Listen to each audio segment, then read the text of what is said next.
43 degrees north. The 43rd parallel, starting on our western coast in Oregon, runs east through some of the best northern whitetail habitat that our country has to offer. But right before it dives into the Atlantic Ocean off the coast of New Hampshire, at 71 degrees west, is where I grew up and learned to hunt the white-tailed deer. My first successes and most special moments in the woods have taken place in these tracts of vast public access timber that this unforgiving region of parallel 43 contains. Those of us that grew up hunting these elusive whitetails have evolved into some of the most effective whitetail hunters alive.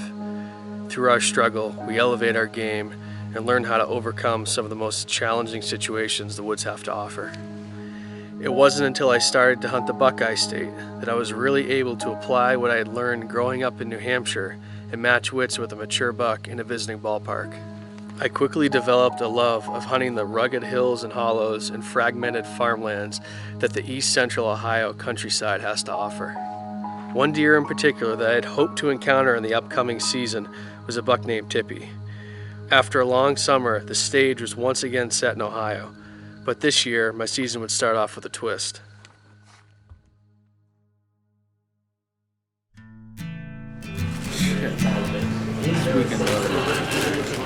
Weekend pretty high 70s last time I was here. I mean, it's pretty hot. Middle of the week's good.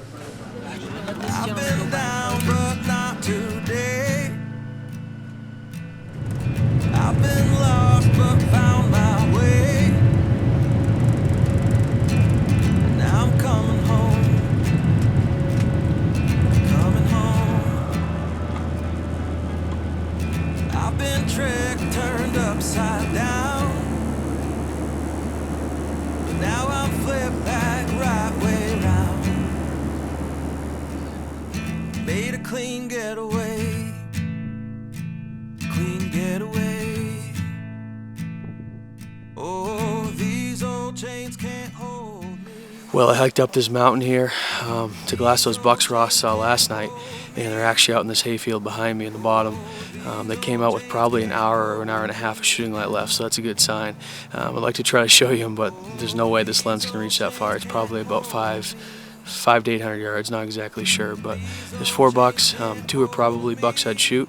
Not real giants, but for public land in Montana, they're pretty solid bucks. So we're gonna sneak in here tomorrow morning, use the river to get into the backside of the bedding area, and we're just gonna jump up over the bank and hang our muddy set, and hopefully get an eyeball on one of these bucks and get a better idea of how they're moving within their bedding area. It's a good sign to see these deer on their feet early. Hopefully it'll be a good morning. These old chains can't hold me down.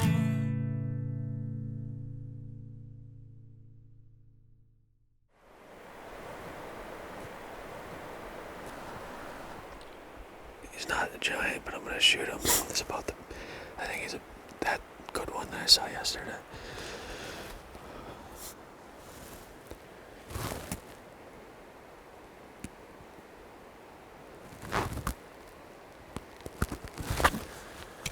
Alright, it's our first morning here in Montana, and we glassed 4 bucks the last couple nights, and we moved in on them, used the river to backdoor them this morning, set up the stands, the blood sports in the dark, and actually we have the buck rafter out at about 100 yards in front of us.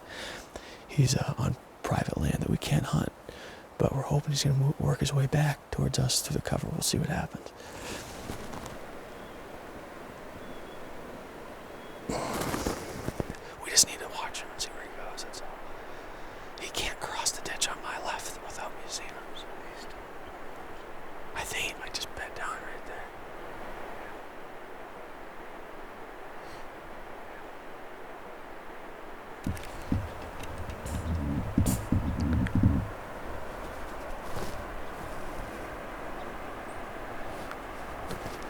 Well, we have 3 bucks out in front of us at about 100 yards.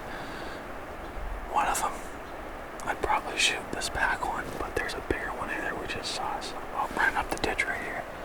Careful. Don't move, just stay still.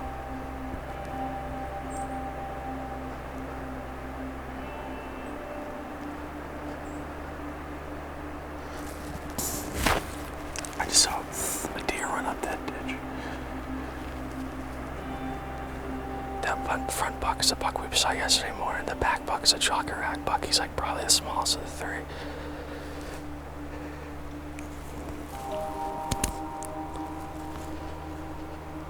Oh, this is not somewhere. I don't know that other. Dude, they're fighting like crazy. You should get that.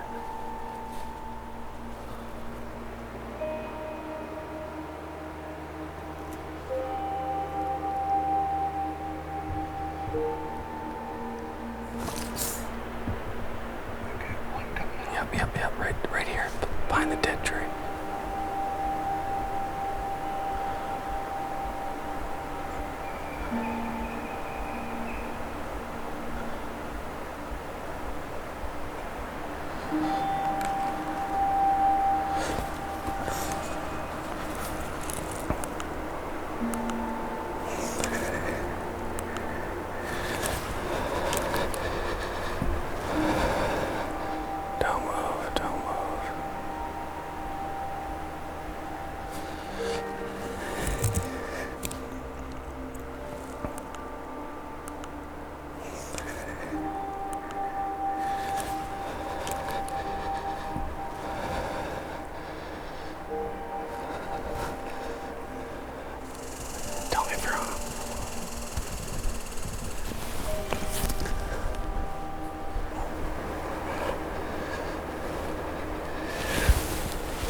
I crushed him, buddy.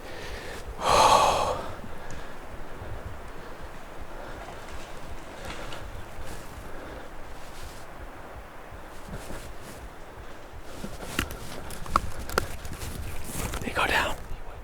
He's down. Opening morning in Montana. My first velvet buck.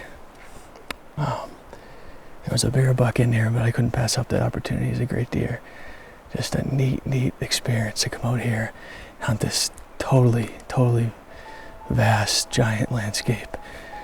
Oh, what an awesome experience. Oh, man.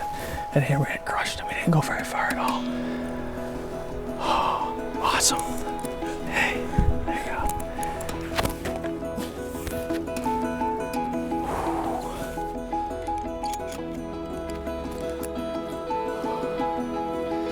Oh, we just got out of the tree. We think we saw that buck go down, so I'll go grab my arrow and then we'll go put our hands on him.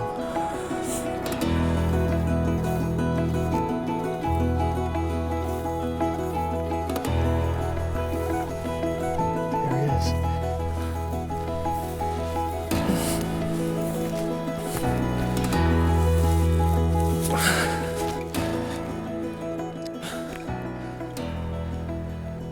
Awesome, full velvet.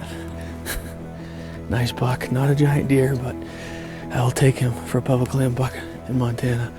Split brow, full velvet. What a great way to kick off the year. Awesome. Well, opening morning in Montana was good to us. We've been watching this buck and 3 others for the last couple of days. I was actually up on one of these big mountains last night. The last time I saw him come out, I'm very pleased with him. He's a great, beautiful buck. Still has his early season coat. So we're going to have to actually drag him up the river to get in, or to get him back to the vehicle. The spot we're hunting, we actually waded up the river this morning with our blood sports in the dark. That's the only way to access this little public tract that's surrounded by private ranches.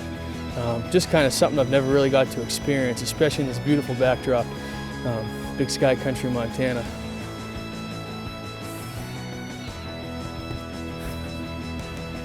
That's cool.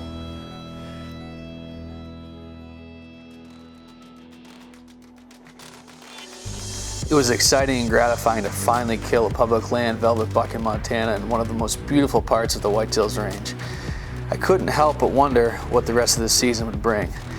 I began to turn my focus to Ohio, wondering if all the off-season preparation was about to pay off.